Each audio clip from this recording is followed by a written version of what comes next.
Olá, gente.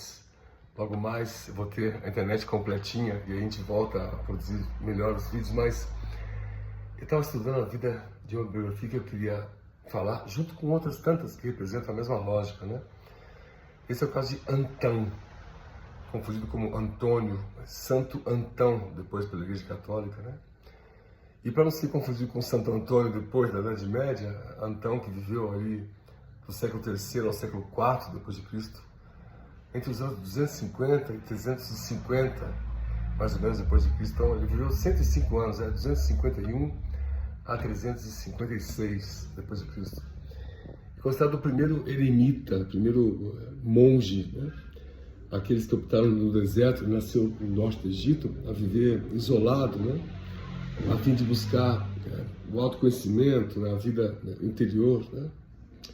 Embora na visão espírita, essa vida isolada não nos leva a revolucionar nossas crenças, porque é no contato com o outro, com o próximo, no processo de relação, que a gente de fato vai evoluindo, né? Vai lidando com as divergências, com as diferenças, mas enfim, a vida dele é maravilhosa. Ele doou tudo que tinha aos pobres, que é, olha, parece ser uma prática comum entre as grandes biografias, né?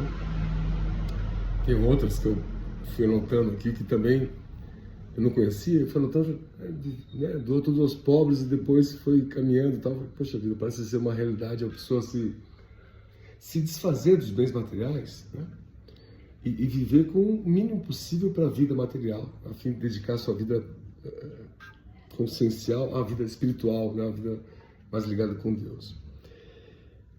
E a biografia dele é belíssima, né? Ele foi criando depois uma sequência de seguidores, né, porque passaram a ver nele uma figura santificada. Ele efetuava curas, depois da sua maturidade, enfim, né?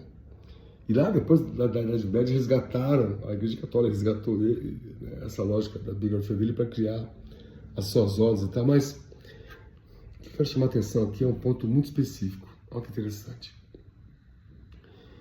Ele, na biografia dele, consta a quantidade de tentações que ele sofreu durante esse processo de, ao se isolar da vida, buscar se compreender no autoconhecimento. E muitas tentações. Há diversas lendas até, centauros, né, em torno disso, tal, que foram tentando na vida dele a caverna, os demônios, etc. Mas, numa visão particular, muito espetacular, que eu imagino que pode trazer a gente alguma reflexão positiva, é que a busca da vida santa, né, não seja esse o nosso método, a nossa meta. Que a nossa meta seja a busca da vida com Jesus, identificando nossas limitações, ponderando, né, as nossas agruras, aflições, os processos que a gente perde, né? Mas ao ir vencendo as tentações, na biografia resumida de Santo Antão, há um momento, décadas depois, que a representação do mal, digamos, o diabo, diz assim: olha, eu desisto, não tem jeito mesmo, você é um santo. É quando o diabo então se afasta dele e cessam e param as tentações. Santo Antão, então, na caverna pensa: puxa, atingir a santidade. E o diabo, então, ao ouvir isso dele, sorri. Nessa história que eu quero contar, a história termina aí. Por quê? O diabo, então, sorri porque ele fala: puxa, atingir, então, a santidade. Nessa versão, teria ele se levado para uma visão de si mesmo, de que tenha atingido a santidade, atingido o grau de perfeição. E nenhum dos anjos da história se glorificaram, né, os de fato, né?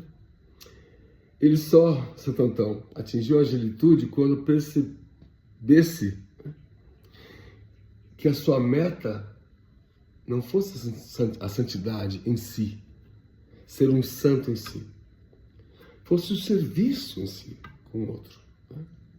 Fosse seguir a vida do Cristo, que nunca se vangloriou, né, de ser o nosso tudo, né?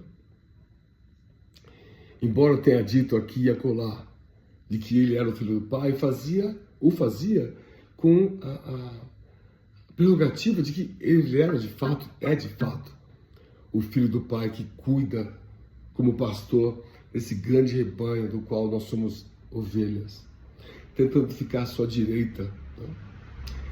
E na passagem que nós falamos ontem, na palestra, quando Jesus diz: chegará o tempo quando eu vou voltar, o rei voltará, e vai então convocar todas as nações do mundo, colocar as ovelhas à direita, os bodes à esquerda. Eu até brinquei assim, o feminino, a energia sensível à direita, a energia masculina, guerreira, né, violenta à esquerda.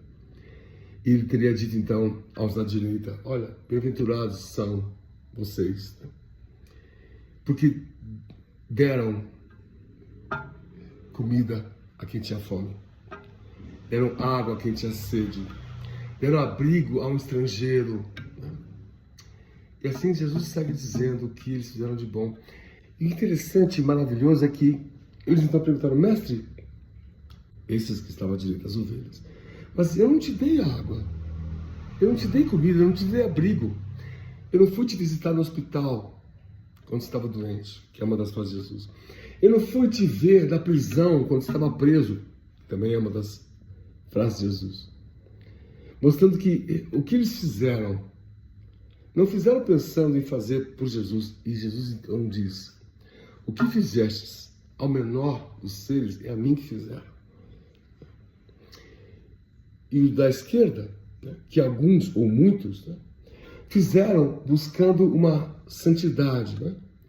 Olha, eu fiz o melhor possível pelos meus filhos. Isso é maravilhoso e é a nossa missão. Mas se for só pelo nosso círculo fechado, circunscrito dos nossos filhos, nós não consideramos que as outras crianças também são nossos filhos. Maria, apontando para João, e Maria, eis aí teu filho. João, apontando para João, discípulo amado na crucifixão, né? Eis aí tua mãe, né? Mostrando que família é um conceito muito maior do que a realidade consanguínea, né? Então eu linkei essa passagem do Cristo com a vida de Santo Antão, né, que foi um personagem maravilhoso, incrível, mas esse detalhe mostra e nos dá um exemplo de vida espetacular. Até que enfim eu atingi a santidade e o diabo sorri, porque ele se deixa levar pelo orgulho de se julgar na santidade. Os santos, de fato os santos, nunca se julgaram na santidade. Eu de Francisco de Assis, tentando entender: Jesus, por que você aparece para mim? Eu sou um verme desprezível, né? Essa visão humilde, que não tem relação com a visão de autodestruição, de autossabotagem, de diminuição de si mesmo, não. Uma visão humilde de não se julgar preparado a ponto de se encontrar com Jesus. Essa pessoa que faz o bem ao menor dos seres. Pode ser um bicho. Não é meu caso, estou citando ele porque ele mora aqui na minha frente e estava abandonado, né? Mas, por favor, né? Ao não se julgar preparado para receber Jesus, mas a sua vida é uma vida de entrega ao menor dos seres, o prepara para receber Jesus. E a pessoa não sabe disso, né? Então, que a gente não se sinta superior a ninguém. Preparado, estou pronto, né? Esse dia eu falei com uma pessoa espetacular, uma professora, e ela falando sobre mim, ela falou assim: eu sou pastora, na verdade não sou pastora, eu estou muito acima, mas já sou apóstola. Eu gosto tanto dela, eu falei: puxa vida, se eu tivesse coragem de dizer para ela, não se sinta assim. Se os outros te deram esse título, não diga que você é superior a todas as outras, porque o verdadeiro apóstolo é aquele que se sente Não inferior no sentido negativo. É aquele mais humilde em relação a todos os outros. É por isso que Pedro, sendo humilde como foi, não acreditando na grandeza que ele tinha, as pessoas se jogavam nas sombras dele quando ele passava para ser curadas, né? A grandeza de Pedro está na humildade dele. Quando ele, na casa do caminho, depois de Paulo chegar lá e dar um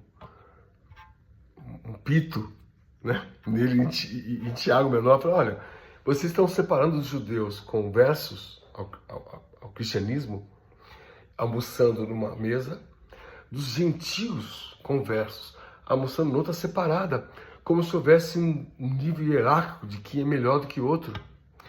E Pedro, então, isso está em Atos dos Apóstolos, Pedro então fala assim, gente, desculpe, olha a grandeza disso. Pedro diz, desculpem, porque eu não tinha visto assim, eu não queria comprar briga com o Tiago também, né?